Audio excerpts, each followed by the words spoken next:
It feels like you have a little bit of a problem in your life. And I bet you in a second you're going to realize that you don't have a problem, but you have a decision to make. Yeah, you don't have a problem. You have a decision to make. And not making that decision is what is making it feel like it's a bigger problem than it is. Because once you decide, like you choose, it's a done deal. And with that being said, there's so many cliche things people say, hang on, you'll be fine, or you're one decision away. And I just wanted to explain the one decision away in a way that you'll see that you're much better off than you realize, and how you just need to do one thing, like literally one thing. I can't tell you what it is. You're going to realize it here in a second, and that's going to be the difference. So the other day we talked about how everything we do, like the reason I'm here in Mexico right now is because a bunch of decisions that I made. It was to say yes to some things, no to some things, yes to some things, yes to more things, no to some things, and ignore some things, which is an answer in itself. So one decision away, you have a decision to make. And pausing to not make the decision is causing the problem. Anything that just sits still, doesn't matter if it's clean water, purified water. If you just bring it and set it down, things are going to happen. Things are going to happen. So what does one decision away mean? One decision away means this. Very simply. You're going to make a decision. And what you're going to make a decision on makes everything else under it very obvious. I know what you're thinking, like, Luke, what are you talking about? Okay, let's say you need to lose some weight. Simplest example, because most people know what that feels like at some point in their life. You're going to make a decision to stop having, for me, one thing I did is to go 16 hours, to intermittent fast. So don't eat after 9 and don't eat before 12. That was a decision that was made. So when someone offers me food at midnight, there are exceptions. There's no choice that I have to make because the decision's already been made. It's been made up here so that anything else here doesn't factor in. So someone here, you just need to make a decision like, I'm not going to do that anymore. I'm not going out anymore. I'm not going to party and I'm not going to drink so much anymore. Like we got to be able to, one thing I love to say is, can you draw a picture of what you want? Because everyone feels like they know what they want. And it's so crazy because it's impossible, because the world's changing, you're changing, people around you are changing. So to say what you want like a while ago and then now, and it's the same, it's like, well, maybe at a very deep, deep, deep level, but you saying you just want money. Like you just want money. That's the thing that you want. And then what are you going to want after you have money? Well, I don't know. Like, what do you want? Maybe you just want peace. That's what I got to realize. All the great things started to come into my life. Like truly, like I look at, because some of you guys, you don't have money and you think you're broke and you think you don't have value because of your bank account, or maybe the job you work isn't paying you enough. But I take something from a guy who I used to look up to, Brad Lee. I still do. I just don't follow him as much as I used to. But he's just like, you measure wealth in the things you have that you can't buy. Because that's the thing. It's all how you measure it. How are you measuring it? How are you measuring things? Someone who measures it by inches, by pounds, by grams, the big difference. Big difference. And when I come back to what I was saying before about one decision away, is just deciding like, you know what? In 6 months, I'm not going to be in this city anymore. In 6 months, I don't want to be in this country anymore. And because you've made that like your title, everything under it, if it doesn't lead to that, then it's a no. I was talking to someone and they don't want to live in the country they're in anymore. And I was like, oh, that's amazing. And I was like, so what's the next step for you? And they're like, well, I'm looking at a car or two that I'm going to get. And I was like, that's interesting. You don't want to be in the country anymore. You've decided you don't want to be in the country anymore, but yet you're doing something to tie you down.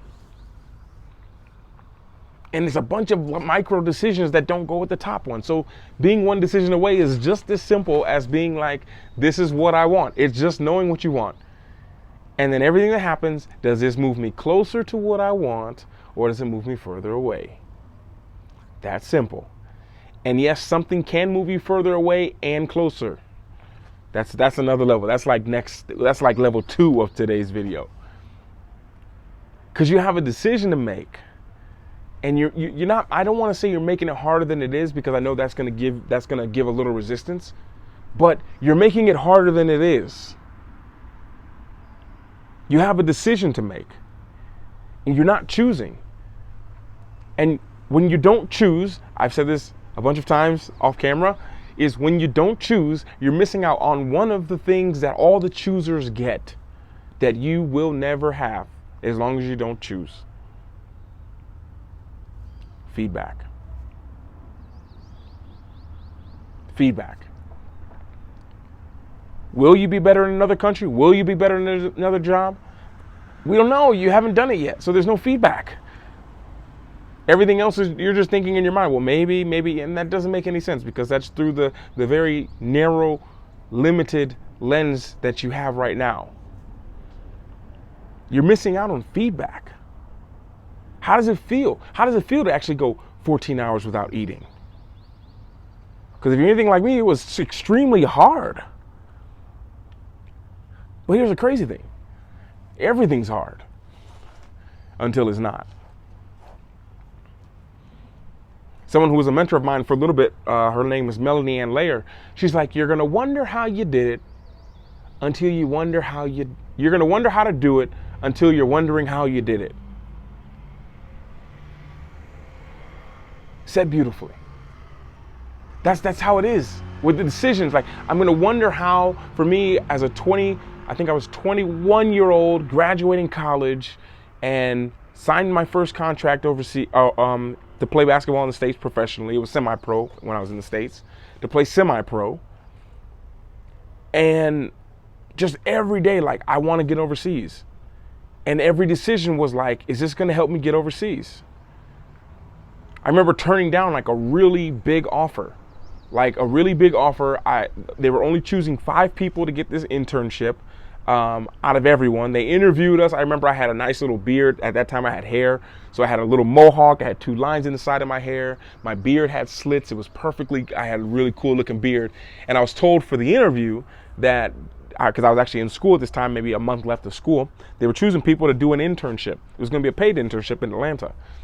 And I had to do the interview, and they're like, for the interview, to have a better chance to get it, you need to shave everything. Your face has to be shaved clean, because that's how you have to work. I remember shaving it and just feeling so horrible. I remember I shaved it, came into class before the interview, and I asked Miss Carter, I'm like, hey, Miss Carter, is this okay? And she's like, nope, it got to all go. And long story short, I wanted the interview and I got it. Or I did the interview. And then Miss Carter pulls me over about 3 or 4 days later, and she's like, well, Luke, she's like, I know you talked about basketball and everything. And she's just like, if you do this internship in Atlanta, you're going to need to be working 10 hours a day for about 5 days a week. And I don't know that you'll be able to train like you need to. She's like, and I just want to let you know, because you're a candidate, they want you. She's like, and if not, I can give it to someone else.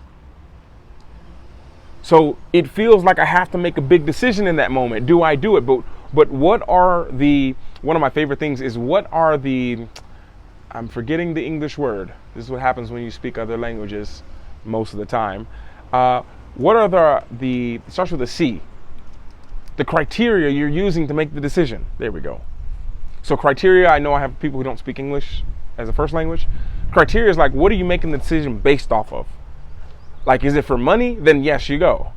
Is it to have more time with your family? No, it's not. It's a no. And my criteria for making that decision was, can I get overseas? And making that decision would compromise the decision that I already made. So it's really just the one decision. It's one decision. I'm not going to eat sugar anymore. I'm not going to eat whatever. I'm not going to drink Coca-Cola during the weekday. It can be something simple. And I suggest simple. I don't suggest everyone do a 16-hour fast. In the beginning, it's a challenge. But what you can do is a 10-hour fast. Then you can do 12, 16. And then you're going to get this magic, like this feedback. Now, let's sit down at the table and let's talk about this feedback you're getting. Do you have more energy? Do you have less energy? You know, is it challenging? Is there a way that we can make this fun? Now we can throw into the mixing pot some questions. But most people are not able to come up with just something simple as what they want. At the end of the day, it all comes down to that. Not knowing what you want. And I'm reading a book right now. I can't remember the name of it. I think it's called 4,000 Hours. Or no, it's called 4,000 Weeks. 4,000 Weeks. And we have, the whole premise of the book, of what I've read so far, is it's talking about how we have so many decisions to make. We have so many things we have to do. We have to-do list. And the more things we can check off of our to-do list, the more space there is to add more things to do. And it's phenomenal, the book, what it talks about. And it made me think, like, that's so true. Like, it's hard. I was thinking about, like, for relationships, I was like, it was hard to find a woman to actually to settle down with, because the choices were, I mean, not unlimited, but the choices were everywhere all the time, and they all seem interested in who I am. So therefore, the decision was actually extremely hard. So what didn't feel like a sacrifice was a huge sacrifice. I just sacrificed from not settling down, especially during my playing days for at least 10 years of being a pro athlete. We're just surrounded by so many things, but we have to decide, like you have to think of, what do you want? Like, what do you want? I know you make a lot of money. I know you have a nice house, but what do you want? Because what you want can have nothing to do with anything that you have. Some of you, it's time to just upgrade what it is that you want. Sit back down and look at, what do you want? Like, what is it? And then I want you to ask, well, when I have it, then what will that give me? And then you'll get the emotion that you're looking for, because everything we do is for an emotion, for a feeling. And then from there, you can probably find other ways to feel that, if not just feeling it right then and there. So one decision away, it's like decide on something. Decide, I think, comes from the Latin word. I don't even remember what it is, but I believe it means like to cut off. It's literally cutting off. You know, easier way to describe it is to look at your phone and to decide, do you want to keep playing games? Do you want to keep scrolling social media? And if you don't, cut it off. Done. Deleted. Now there's not so many distractions like you had before. And if you start to keep doing that multiple times, you get down to this more clear picture of what it is that you want. And here's the crazy thing. Some of you guys have dream lives. You're the person that people look up to in your family. You're the person that people look up to, and you don't even know it, in your church, in your school, in your job. People that you meet and just talk to, people who follow you on social media, you're the one that they look up to, because you have the dream life. You got the cool car, cool watch, got the cool phone, you're always on vacation, always got cool pictures, you got the great smile. But here's the crazy thing. This is why people who are like that can be very depressed. You don't want it anymore.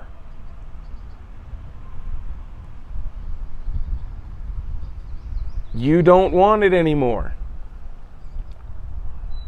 And now going back to the other video of like, well, living a life people don't understand, now it's like you have to make a decision.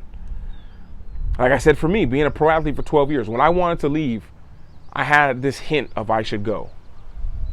But I had a job to complete. I wanted to win a championship, help my team win a championship.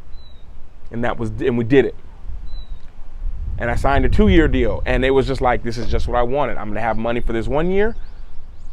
And then the second year, I'm not gonna spend any of my money from the previous year. And I'm just gonna save the whole entire salary from 1 year. And then I'm gonna travel with that.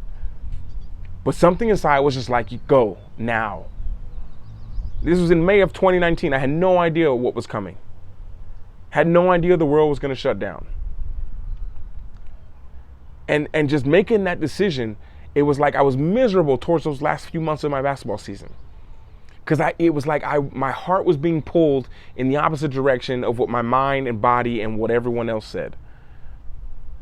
And when I told people closest to me that I was going to be leaving basketball this year, I'm leaving my contract early, I'm leaving a lot of money on the table, and a lot of security, a lot of certainty, leaving it on the table to chase something that I don't even know how it's going to work out.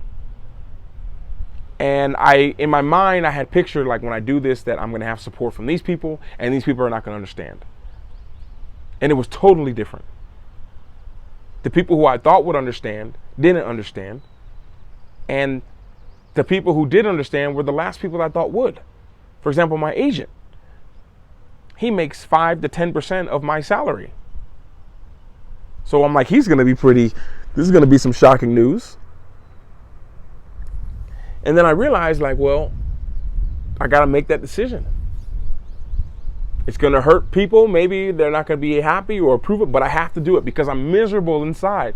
I'm telling you, there's people who you look at who have nice clothes and a nice car. They don't even feel it anymore because they're miserable in it. They wash it all the time just to do something to help them from feeling miserable.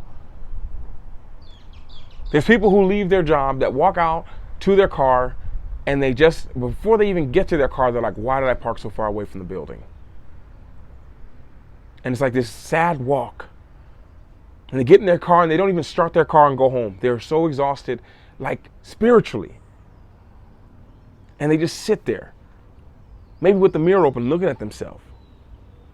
There's people who don't even drive straight home. There's people who drive, take the route home, and just do a couple circles before they drive into the driveway. And then they get into the driveway and they just sit there. But they have a beautiful house, beautiful car. They're a beautiful person. They inspire a lot of people. That's how I was. My last few months of playing, I was like, what am I doing? Like, the whole world's out there. I'm getting emails every day from people all over the world. Like, hey, come here, do this. Passed up a lot of opportunities at that time too. Early in my YouTube. And it was just like, I just needed to decide. And I think in between the decision is where the misery loves to grow. Doesn't really matter the decision, but it's the simple fact of indecision that in that little puddle, that little blank space in between, I don't have a decision, I need to make one, here's where that misery is. Because you haven't decided. At least if you decide, now you know, and now if you get feedback you don't like, you can do something. So that's what I mean by just one decision away. One decision. Simple. Start it simple. And then from there, grow out. And you're going to see. You're going to see some of you guys have some things that you want that you had no idea you forgot about. That you just forgot about. That would change your life, change your family's life. And the people that you'd meet on the path to making that possible, oh, man. The conversations that I've had, the dinners, the meals, the shared moments, all these people I met on my path of being misunderstood, all because I made a decision. The decision was like, I'm going to stop playing basketball and I'm going to just travel full time. But it was only for 1 year. That was the whole plan. But that's a whole nother talk. It was only supposed to be for a year. But with the world shut down, turned into 19 months in Bali and turned into so many friendships and businesses and just a whole life that I never saw. But it all stemmed from a decision. If I trace back to, it's a decision of like, I'm going to leave basketball. And before that, the other big decision that I made was I'm going to start to share my journey with people. I made one choice. Because we were out. I've told the story a few times on the channel. I was out at a party in Jamboree, my favorite club in the world, I think. Yeah, probably my favorite club in the world, located in Plaza Real in Barcelona, right off the Rambla. And I was just being me. I'm there every single weekend. I was there for 4 years. But really 5 years, but really 4 years every weekend. And we had our little spot in VIP. I walk in there, we go to VIP, we're chilling with some of my friends. or meeting people laughing. And I come down, I always go down to the dance floor. I had a bottle of champagne in my pocket, my back pocket, and a bottle of vodka, I think, in the other pocket. And I just go around sharing the love with everybody on the dance floor who can't get up to where we are. And a guy just walks over to me and he just hands me, he's like, yo, he's like, yo, he just shook my hand. He's like, hey man, you look like you're having so much fun. He's like, I just want to be a part of it. And he handed something to me and it was money. And I was like, what? I was like, what is this? I look at it, it looked like he gave me like €5. And I was like, man, I don't need your money, man. He said, no, man. I just want to say, man, I don't get to see so many people having fun and everything. And I just want to be a part of it if I can later. I was like, yeah, sure. Go ask for Juan. You'll get in the VIP. Tell him you're with us and the redhead guy, and we'll get you in. He's like, cool. I'll come there later. And I remember just taking out my bottle of champagne and giving it to him because we don't drink the champagne that came with the table we had. We always say we give the champagne to the women. We don't want to drink the champagne. So we gave I gave him the champagne, and he drank it. And I came back, and he was still drinking. He's laughing. Long story short, night was ending. I was leaving with some people, and I was like, let me find this guy. Just tell him thank you. And give him the rest of I had a vodka bottle that I wasn't going to finish. And I gave him the bottle, probably half a bottle. I was like, here, for all your friends. He's like, thanks, man. I was like, man, take your money. I don't really need it, man. I appreciate it. He's like, no, he's like, what was he? He was a professional hockey player in Canada, like a pro. And he's like, he just needed to escape his team for a little bit. No one knew he was there. And he was just like, I just needed that energy tonight from you. And I was like, cool, man. I was like, thanks, I appreciate it. Long story short, I wake up the next morning, look in my pocket, make sure I have my phone, my wallet, and everything, and I found this cash. And I was like, that's weird. I don't carry cash at that time. And I looked at it, and it was not €5. It was a €50. And I was like, whoa. And then I opened it up, and it was not 150. It was 250s. And I was like, what? And I opened it again. It was 350s. And something clicked in my brain in that moment. That was 150 euros that I got. I was given 150 euros for just being me. And I'm like, that energy helped someone, of me just being me. And that's what made me make the choice. Like, I'm going to create this content. I'm going to create this YouTube channel and see what happens. If I can just sit down and share my thoughts and my heart, my mind with people, then that's what I want to do. And I remember doing that. And that's why, if you guys go back to my first video, I was sitting down outside of the Arc de Triomphe in Barcelona because I was riding my bike from my hostel back to my car to drive back into France to where I lived for practice. But that was the moment that I decided. And it was just one decision. It's like, I'm going to create this online. And my whole life changed. Everywhere. The where I spent my money changed. Where I spent my time changed. I never went to cafes unless I was sitting there with people. Now I'm in cafes at that time 4 or 5 hours a day just editing the videos, the vlogs. Then I remember my money going straight to get computers and cameras and gear. I probably went through at least $15,000 or $20,000 worth of camera gear. And traveling places and then going back to places that I had been multiple times because I wanted to film it and capture it. Places like Budapest and places like Slovenia, Slovakia. Places I was like, I gotta go there. I gotta film it. I wanna share it. And that inspired me so much more. But it all came from one decision. So when you're one decision away, explain simply, knowing what you want and doing things that move you closer at the end of the day. That's what it is. And with that being said, I appreciate every single one of y'all being here. Be great, be happy, be blessed, be you, and know I'm always here for you, and so is my community. I appreciate you. See you guys in the next video.